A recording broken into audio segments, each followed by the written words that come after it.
બનાસકાંઠાની કે જ્યાં પ્રતિબંધિત ગોગો પેપર સામે કાર્યવાહી કરવામાં આવી। પાલનપુરમાં પાન પાર્લરમાં ગેરકાયદે વેચાણ ચાલતું હતું। ગોગો સ્મોકિંગ કોનના 14 બોક્સ જપ્ત કરવામાં આવ્યા। રોલિંગ પેપરની 36 સ્ટ્રીપ પણ પોલીસે જપ્ત કરી છે।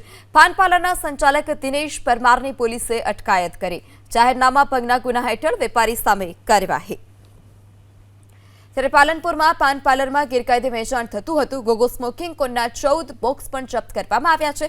રાજ્યવ્યાપી આ અભિયાન જે છે તે ચાલી રહ્યું છે। અલગ અલગ વિસ્તારમાં પાન પાર્લર અથવા તો અન્ય જે વિક્રેતાઓ હોય છે ત્યાં ચેકિંગ કરવામાં આવ્યું છે। જે પણ વિસ્તારમાંથી જે પણ પાન પાર્લર દુકાનમાંથી ગોગો પેપર અથવા તો જે સ્મોકિંગ કોન ઝડપાય તેની સામે કાર્યવાહી કરવામાં આવી રહી છે। ત્યારે ફરી એક વખત જાહેરનામા ભંગ હેઠળ વેપારી સામે કાર્યવાહી બનાસકાંઠામાં। પાલનપુરમાં પાન પાર્લરમાં ગેરકાયદે વેચાણ ચાલતું હતું। ગોગો સ્મોકિંગ કોનના 14 બોક્સ જપ્ત કરવામાં આવ્યા। રોલિંગ પેપરની 36 સ્ટ્રીપ પણ પોલીસે જપ્ત કરી છે। પાન પાર્લરના સંચાલક દિનેશ પરમારની પોલીસે અટકાયત કરી। જાહેરનામા ભંગના ગુના હેઠળ વેપારી સામે કાર્યવાહી।